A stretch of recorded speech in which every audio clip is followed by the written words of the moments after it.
All right, here's my method for refelting a base plate. This happens to be, again, an Emerson base plate, off of a different fan, actually. This one was a little rough. Honestly, these things, they didn't come painted from the factory. I don't bother repainting them. I wire wheel them down, get the major part of the rust off, and then just let them ride from that. Unless you're planning on letting this thing sit out in the water somewhere, it'll be fine. Emerson didn't feel it necessary in 1931 to paint the things, and here we are, 2021, and it's still here. It's just fine. No big deal. If you want to paint it, that's fine. Doesn't matter. But anyways, that's my reasoning for not painting them before I get flamed on that. So what I do, a lot of these base plates, let's see if this other one, no, it doesn't have it either. A lot of these will have a metal ring on the inside of here.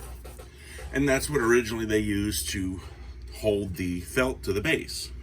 They'd wrap the felt, pull it tight, and snap that ring in. Well, if any of you ever have tried to do that, you need 14 hands to do it. I'm sure, when they built these things, they had jigs and whatnot to assist one person doing it.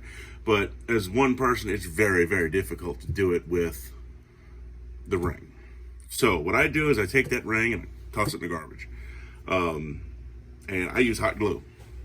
I use this is like a medium grade hot glue gun. This is the next step up from one of these little dinky craft guns. This is a 40-watt hot glue gun that takes a 1/2 inch diameter glue stick. So I use that, and then, excuse me, the hot glue is not the only thing holding it on. The hot glue holds tension on it, and then when you bolt it or screw it to the base of the fan, basically it gets pinched between the base and the base plate. So your base is really holding your felt in place, and it doesn't go anywhere. Now, what I start is I picked it up, but I bought like a few yards of this green felt and the black felt. Years ago, I'm still running through it. I cut me a chunk. As you can see, needs to be, completely straight cuts, for quality of work. Well, you'll see. You got to cut it down a little bit anyway. So you can rough cut it like this. I just kind of eyeballed it with some scissors. You rough cut it to a manageable piece. Rough cut it down to a manageable piece. Once you get that, lay a towel or something on your workbench, especially if your workbench is nasty like mine, because you don't want all this dirt and stuff getting caught in this felt, because this felt it will pick up any little piece of dirt or anything, or it stains very easily. So you lay down a clean rag, you lay your felt down. Okay, you leave your felt as is. Okay, first thing you do, start at one of your sides, not in the corners right here, because you got a ton of excess right here. So you start, like say, right here. You put your dollop of hot glue right there, and you hold it down. Okay, you come to the complete other side, 180 across from that. Same deal. You put a dollop of hot glue, you kind of put some tension on it, pull it tight, and hold it down on the base plate just for a few seconds. Once that hot glue has started to set. Okay, now you come in here and you start looking, where can you trim? You can come in here, and a good sharp pair of scissors is really, really crucial here. Okay? All right. You want to set these two, I forgot to mention this, you want to set these two, that way your base plate's not skidding around, and you're trimming one side, and then the base plate skids over, you trim this side, and you figure out you've trimmed it. You figure out, you start gluing it down, and one side's way too short. You understand what I'm getting at there. So you want to, put that, at least tack it down in a couple of spots to where it doesn't move while you're trimming.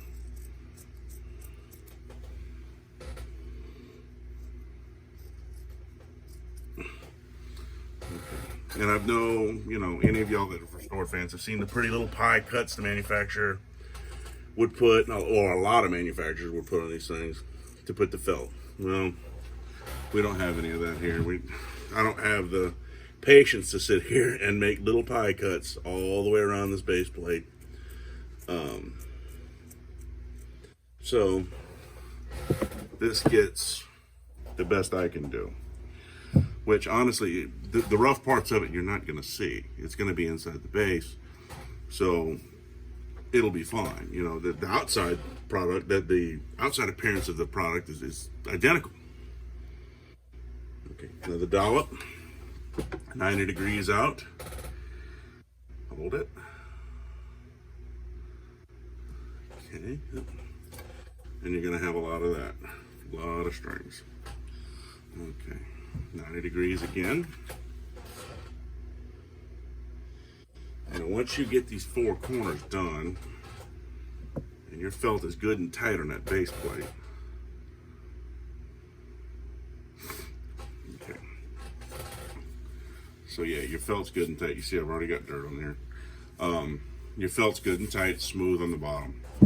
Okay, now it's just working your way around and cutting any excess that you can. So right here in the first four corners, I'm sure y'all still see. I just realized I hit the tripod. There we go. Okay, so I can come in here and I can trim this back.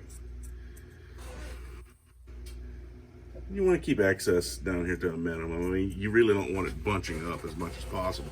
That's the reason the manufacturers used to use those pie cuts, to where it wouldn't do this in the corners. It's going to wrinkle up a little bit.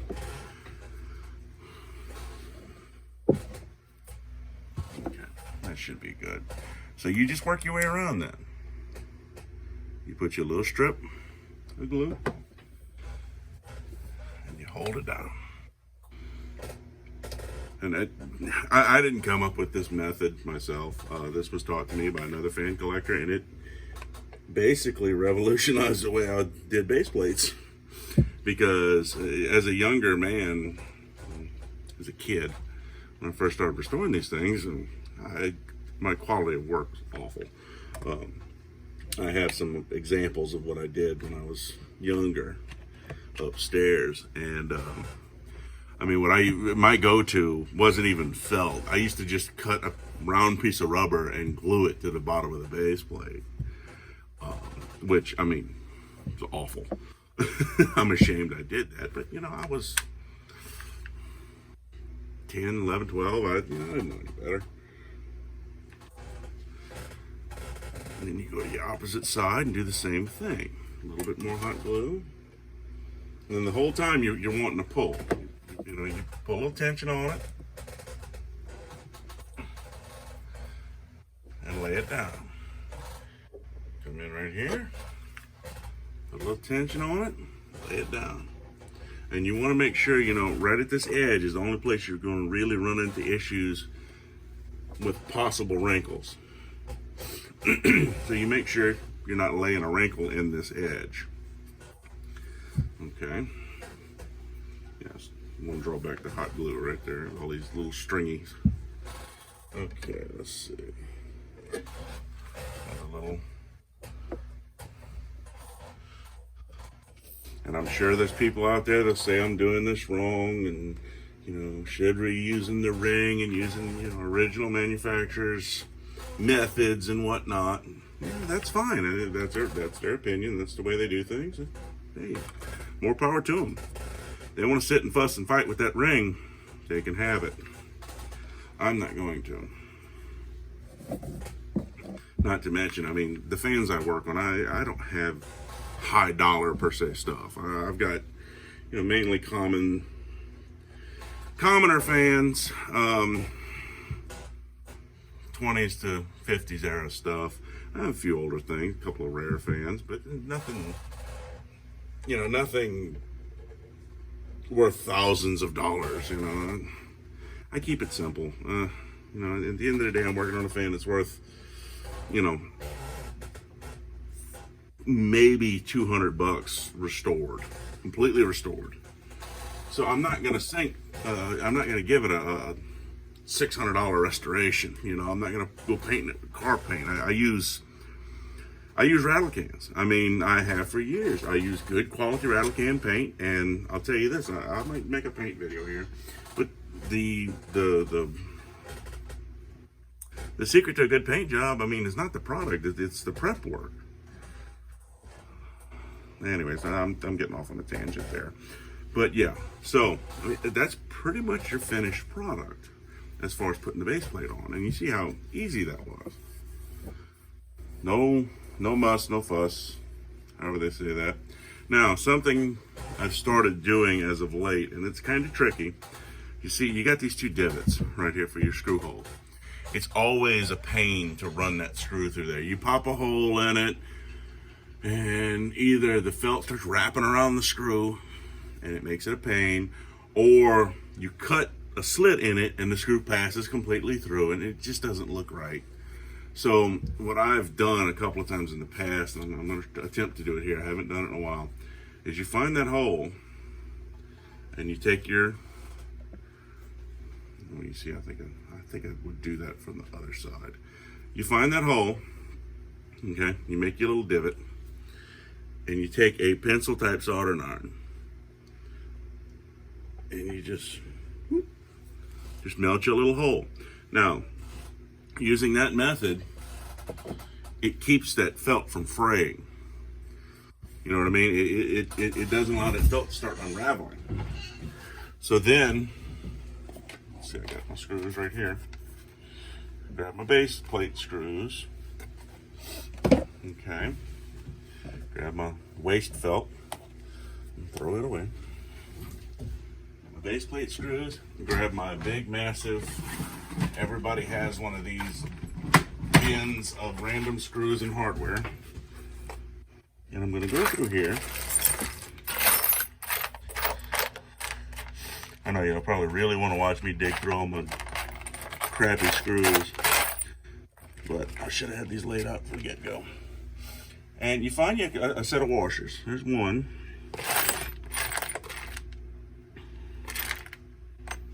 This one might be a little thick though. Let's see. There's two. Okay, it's a set of washers.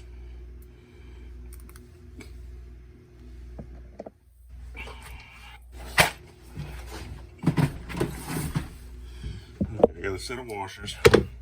Go grab the fan that goes to.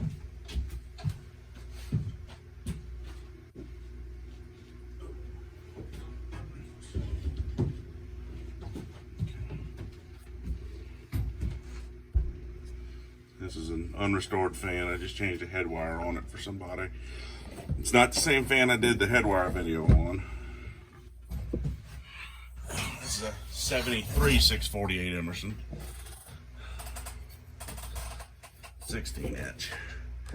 It's basically a portable helicopter. Okay. Of course I drop it. Okay. So, these Emerson base plates are really fun to install. Kind of got a hunt and feel for the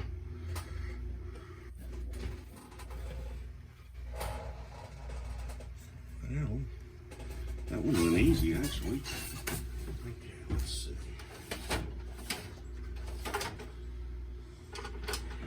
Screwdriver. Okay. Let's see.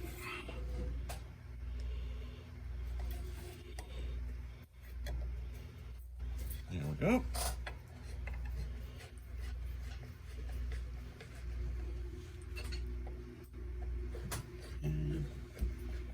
That one down. Oh, shoot.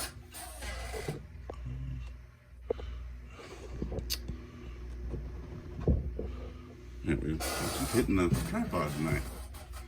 And then, well, you can see here. Make sure you got it on.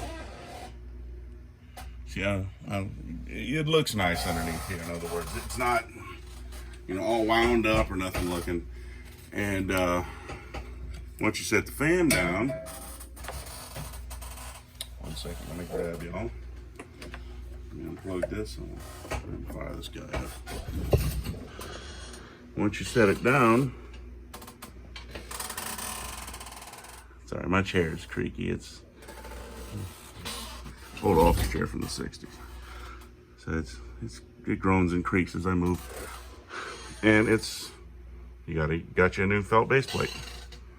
Start up this helicopter.